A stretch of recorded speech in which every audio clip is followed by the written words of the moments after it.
What's up, beautiful people? I'm Erin, and this is Erin on Demand. And today we are talking about how to monetize your personal brand without brand deals. Now, starting a business is the best way, in my opinion, to maximize your personal brand. And this is why we see so much influencer marketing, because even brands realize how powerful personal brands are in marketing. When people trust you, when you've built that know, like, and trust factor with your audience, this is a great way to just ease in a sale, because when people trust you, they will buy what you recommend.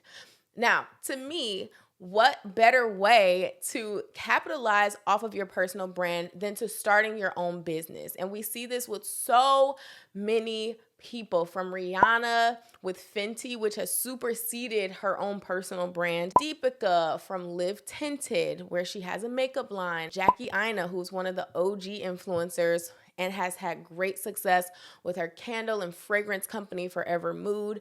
And we just see all of these influencers now, I think, tapping in and realizing how important it is to build the personal brand, to have the brand deals, or to grow in that capacity, but at some point to graduate and start your own business. And you don't have to be a content creator for long or at all before you start maximizing your personal brand and interweaving your business into it. This is exactly what I did with Simplement and Company, with our productivity line of top 3 notebooks and productivity products that we're going to be releasing more of very, very soon.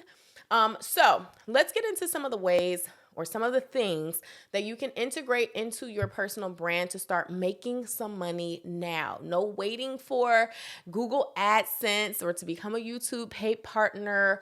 No waiting for, creator funds and all of these different monetization methods that these apps are allowing, and no waiting for brand deals. These are things you can start right now. So let's get into them. Number 1 is digital products. Now, I know we hear about digital products a lot, but it's because they work and they're not going anywhere. So digital products are a great way to have a low barrier of entry. So that means that you don't really have to spend any money if you don't want to create a digital product. You can go on Canva, you can use online resources to create your digital product. This is really great if you have some type of educational content. But even if you don't, even if you're like an expert cleaner or an expert home decorator, and you put together a digital product of like how to revamp your home on a budget or whatever, like it can literally be anything.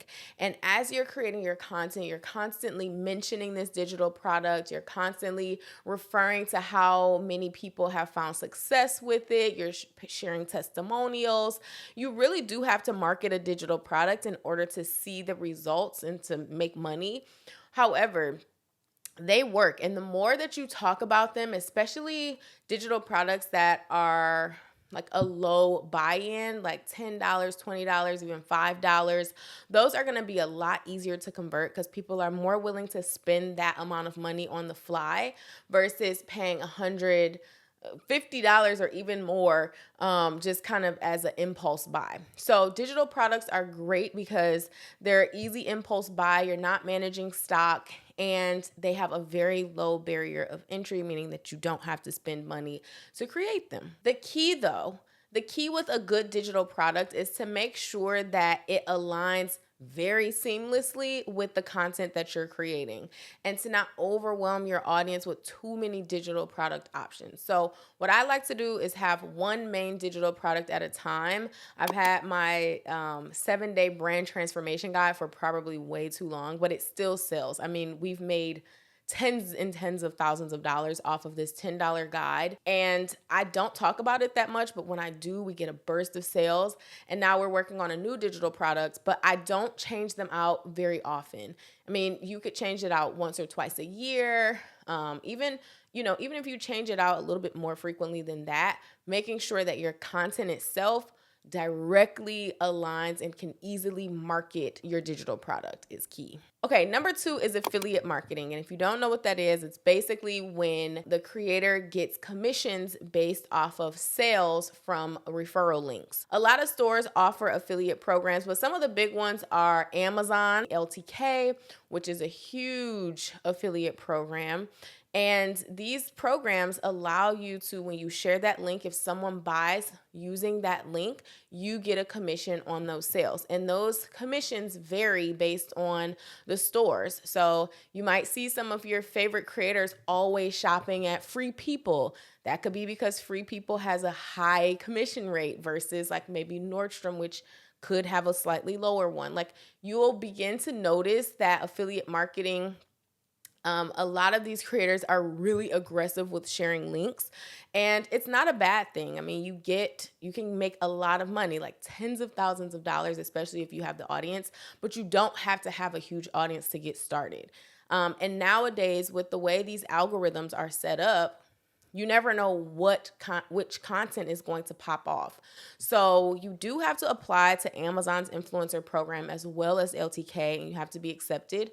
But I know creators of all different sizes who are in these programs. So you do not have to wait until you have 10,000 followers or 100,000 followers to be able to be a part of their influencer program. So highly recommend checking that out. Keeping it real with y'all is that you have to be consistent with it. And this is why I say these LTK girlies, these Amazon girlies, they are posting every day in their stories. They're linking every single thing that they own because they're making a lot of money off of it, like tens of thousands of dollars. But again, it's because of their consistency. Next up is actual physical products. So we talked about digital products, but now into physical products. And this is where you do have some type of buy-in. It's a little bit more of an upfront investment when you have physical products, especially that are customized. Now, this is not the same maybe as drop shipping where you have print on demand, which basically means that if someone buys something,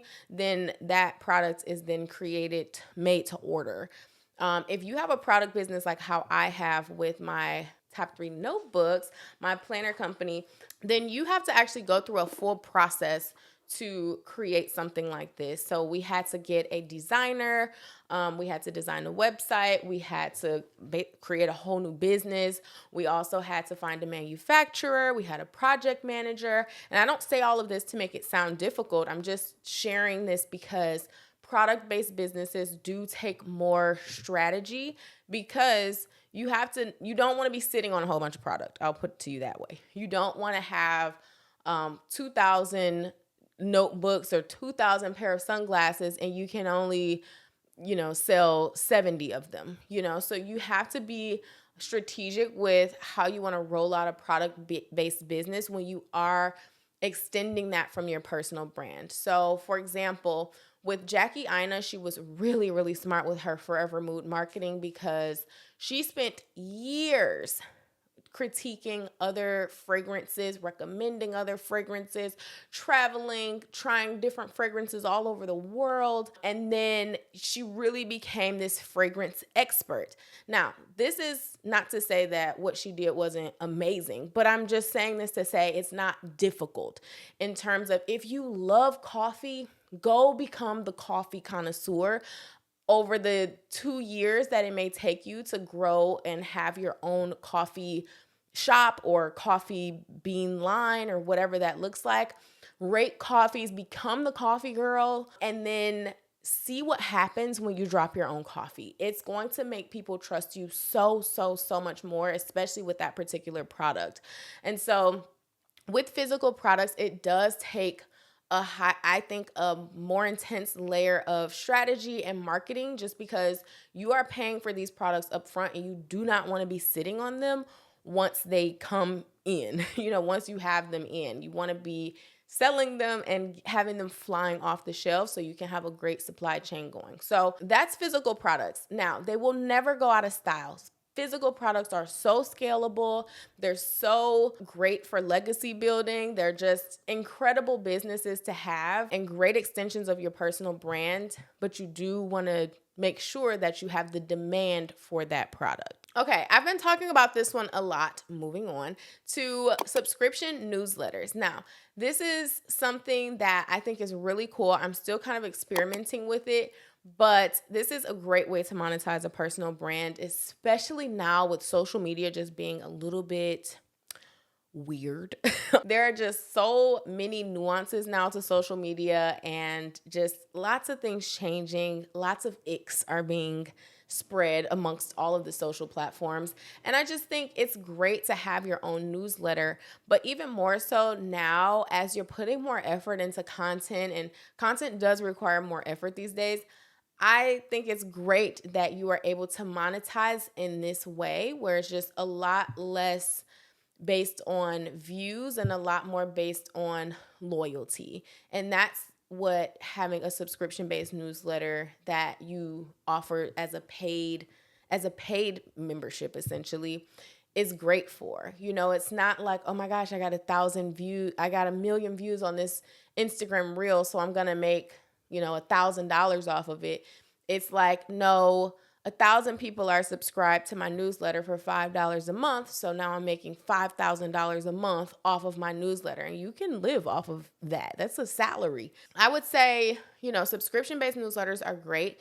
The thing about this one is that it does take time to grow. It can take time to grow, I should say. So if you have zero, if you're starting from zero, you have to be patient with yourself and understand that this is like starting from zero on anything else, on, YouTube, on Instagram, on wherever, with the product business, with a bank account, whatever. So you do have to build it up.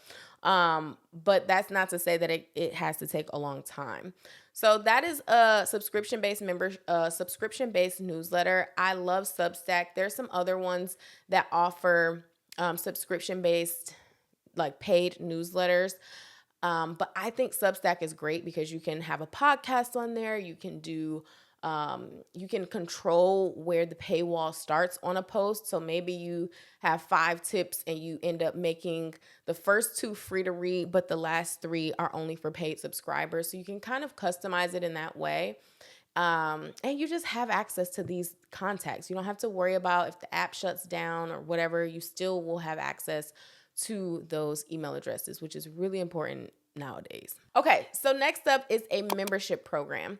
Now, this could be a variety of things. This can be you're a personal trainer and you offer a membership-based pricing option where people pay $100 a month, $300 a month, however much, and you personal train them based on how many times a month they come. Or this can be a virtual or digital product type membership where you're teaching, kind of like My Creator College, where there's content inside and people pay every month to have access to that content. Or it can be a meal prep service. Memberships can be anything. And that is the beauty. And that's why I'm saying, like, look at these options as more of the business model and less of the actual, like, business itself. So this is like the model at which you will plug in something that feels very authentic to you and very customizable to you. And then that is like more of the model that you go by. So memberships are really great because they offer a very consistent stream of income, essentially. So you're not always having to acquire new clients to make more money. If you have, 50 clients who pay you $100 every month, you're making $5,000 a month continuously instead of charging a one-time fee and constantly having to get new clients. So memberships have always worked. We've had a membership-based stream of income for the past 5 years now, and it is great because it's predictable and they're scalable and they work. So I think that's a great option for you. And the buy-in can be pretty low. It doesn't have to cost you a lot of money to start a membership, especially now with all of the different resources that are offered for like online membership clubs. Okay, next up is webinars. Now, webinars are a great source of income. They're a great cash injection is what the business people like to call them. However, they're a little bit tainted now, I feel like, because so many people abused webinars when the online digital marketing era was really thriving, especially during the pandemic. So we saw all these automated webinars going and people just kind of using them as an upsell. So you would have people sit in this 30-minute, hour-long webinar just to not really give much information and then upsell them into what you really wanted them to get into. And people started to get smart and catch on to the fact that it wasn't what it was cracked up to be and stopped buying into webinars. So when I started doing webinars, I had to use that as a marketing tactic to let people know, like, no, this ain't that. Like, this is really going to be a webinar that I share all of this meaty information with you. And so I think you have to be smart with how you market webinars, and also make the webinar topic extremely specific. Make it so specific, not super vague, but very specific based on the exact demographic that you're trying to reach. And you'd be surprised at how good of a turnout you can have.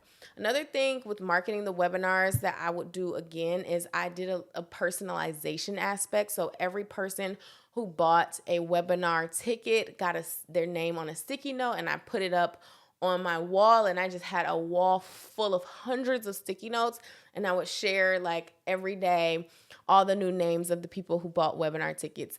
And that really also helped market because people just loved seeing their name on there. So that personalization made a big difference. But webinars are still great. You can do them once a year, once a quarter, twice a year, however frequently you want that. And they don't have to be live, or you can keep rerunning the same webinar and run some ads behind them. But, I think that they still work, and I think they're a great way to kind of dab your feet into something and get a nice cash injection with a low barrier of entry. And lastly is events.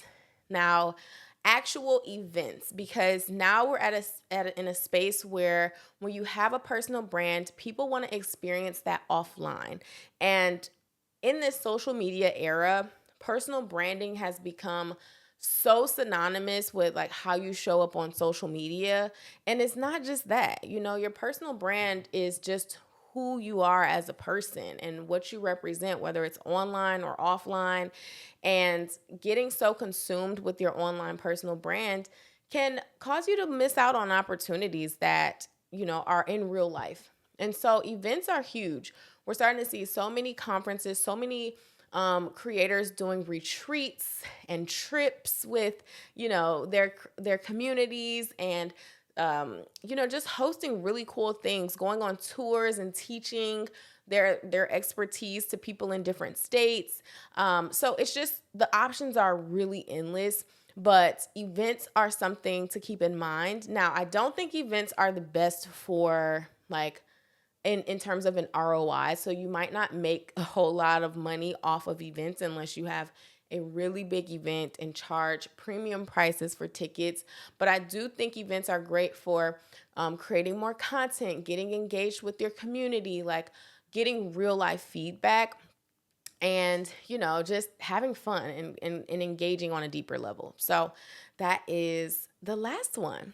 I hope this video was helpful for you guys. Let me know if there are any other ideas that you have in the comments. I think it'd be really cool to share just monetizable ideas in the comments so that we can read these comments and really share how each other is making more money through building our platforms and our personal brands. All right. I hope this video was helpful, and I will see you guys on the next one. Bye for now.